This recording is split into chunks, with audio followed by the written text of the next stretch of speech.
Oke, halo teman-teman. Ini merupakan video lanjutan dari materi React.js Basic, dan pada video kali ini kita akan belajar terkait dengan components dan props ya teman-teman. Jadi components ini merupakan salah satu fitur unggulan dari React.js seperti yang sudah aku jelaskan di video pertama yang lalu ya teman-teman. Mungkin bisa langsung aku mulai saja.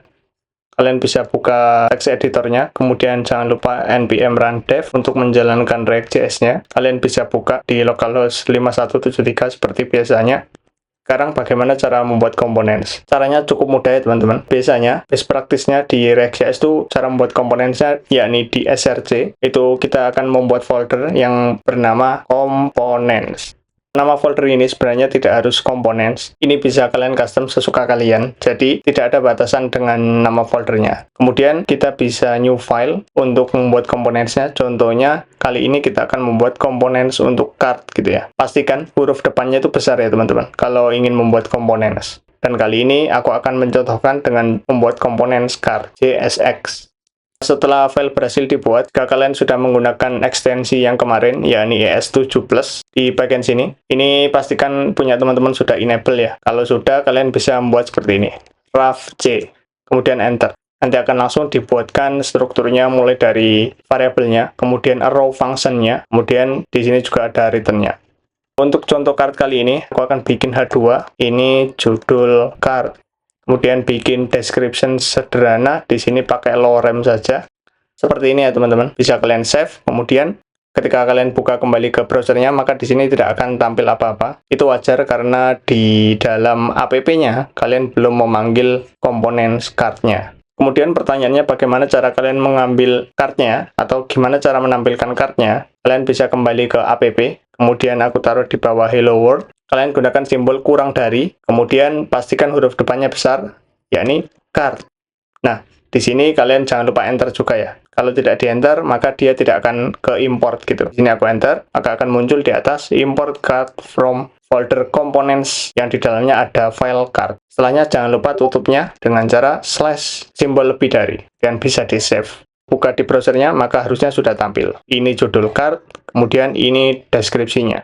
Sangat mudah kan teman-teman cara membuat card-nya. Aku akan contohkan satu lagi.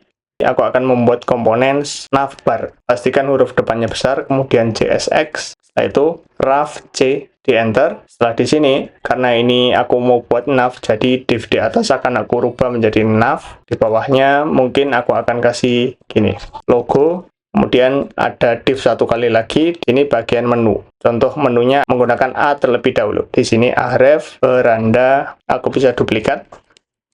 Tentang kami, hubungi kami. Mungkin yang terakhir bisa aku hapus ya. Jadi cuma 3 saja. Kemudian di sini aku bisa styling sederhana dengan cara seperti ini. Style. Kemudian kurung kurawalnya ini ada 2, harus 2. Karena di sini menggunakan JSX ya, teman-teman. Jadi cara menggunakan stylenya itu agak berbeda dari HTML seperti biasa. Dan di sini mau aku kasih display .2 string flex gitu.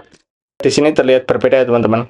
Itu karena JSX ini memiliki cara penulisan yang berbeda. Di sini aku kasih gap juga, dan string gapnya 30 pixel. Kemudian aku akan kembali ke app, karena di situ navbar, jadi aku akan tampilkan di paling atas. N-nya besar, navbar. Slash, kemudian lebih dari. Harusnya sekarang tampil navbarnya. Mari kita lihat. Sini sudah tampil ya teman-teman. Harusnya di sini juga sudah bisa diklik. Karena tadi href-nya berisi kosong, maka ketika diklik dia tidak akan kemana-mana. Oke, selanjutnya apa itu props gitu? Dan bagaimana cara menggunakan props? Simpelnya, props itu adalah sebuah jembatan yang bisa kalian gunakan untuk mengirim sebuah data atau value ke dalam komponensnya. Dengan props, harapannya komponen ini nanti bisa digunakan sebagai reusable components gitu. Jadi, components ini hanya dipakai untuk stylingnya saja. Di sini akan aku contohkan, pakai cons biasa, tidak pakai useDate, tidak apa-apa. Di sini cons prop title. Ini adalah prop title. Sekarang yang aku inginkan itu gini, teman-teman. Jadi, judul yang ada di dalam komponen card, ini mau aku rubah berasal dari props title di sini. Caranya juga cukup mudah, kembali ke komponen card-nya. Kemudian di sini kan ada kurung ya, kalian bisa tulis props. Setelah itu kalian mau gunakan props ini di mana? Aku contohnya mau gunakan di H2 dengan kurung kurawal untuk melakukan render suatu data. Di sini bisa props title seperti ini. Props title ini dari mana? Sebenarnya dia dari sebuah variabel yang ada di cons ini ya. bisa kita lihat ini pasti kosong. Karena apa? Karena memang belum dikirim. Cara mengirimnya cukup mudah juga.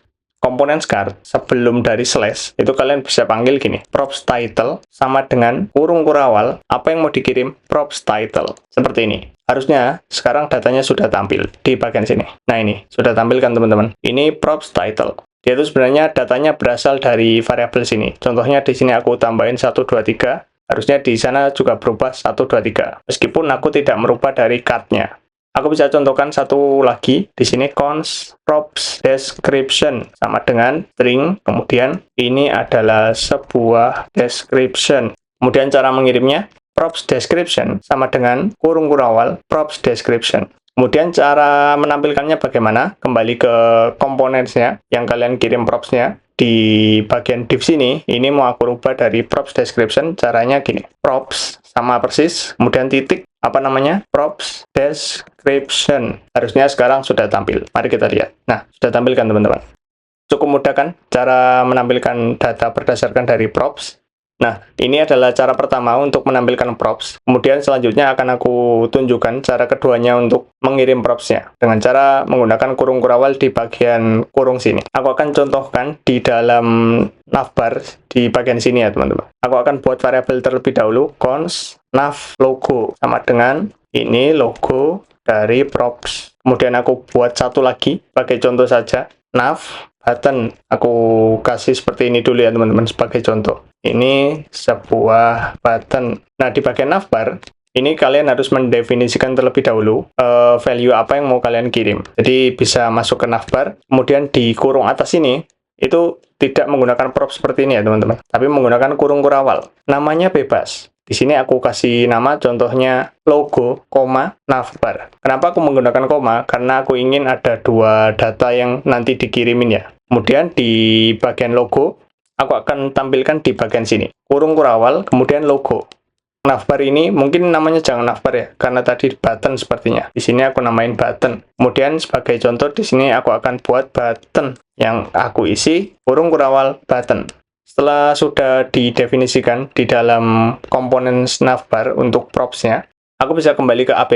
Kemudian ketika di sini aku kontrol spasi, maka akan muncul suggestion-nya di sini, button sama logo. Ini menurutku lebih enak ya teman-teman daripada kalian menggunakan props biasa yang seperti ini tadi. Di sini mendefinisikan props. Ketika di sini kalian kontrol spasi, itu tidak muncul suggestion apa-apa. Jadi sebenarnya yang sering digunakan oleh orang-orang itu cara yang kedua ini ya teman-teman. Aku bisa kontrol spasi, kemudian button. Button ini diisi apa? Diisi nav button. Nav button yang berasal dari variabel di atasnya. Kemudian ada satu lagi yang namanya logo, diisi nav logo. Harusnya sekarang navbarnya sudah berhasil menampilkan data yang dinamis yang berasal dari app ini. Bisa aku lihat di sini. Ini adalah logo dari props, ini adalah sebuah button. Dan jika di variabelnya aku rubah, 123, 123, meskipun aku tidak merubah isi navbarnya sama sekali, mari kita lihat di sini sudah berubah juga ya teman-teman. Ini adalah logo dari props 123, ini adalah sebuah button 123.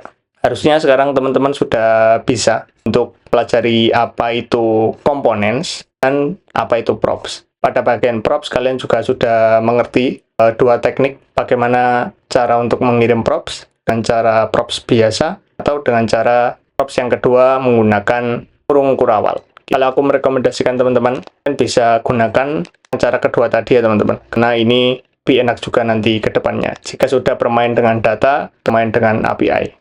Oke, itu saja pada video kali ini. Nanti di video selanjutnya kalian akan belajar tentang fetching data sederhana menggunakan fetch yang dimiliki oleh JavaScript. Kalian nanti juga bisa mengimplementasikan useState, useEffect, dan menggunakan komponen secara reusable juga ya teman-teman. Terima kasih.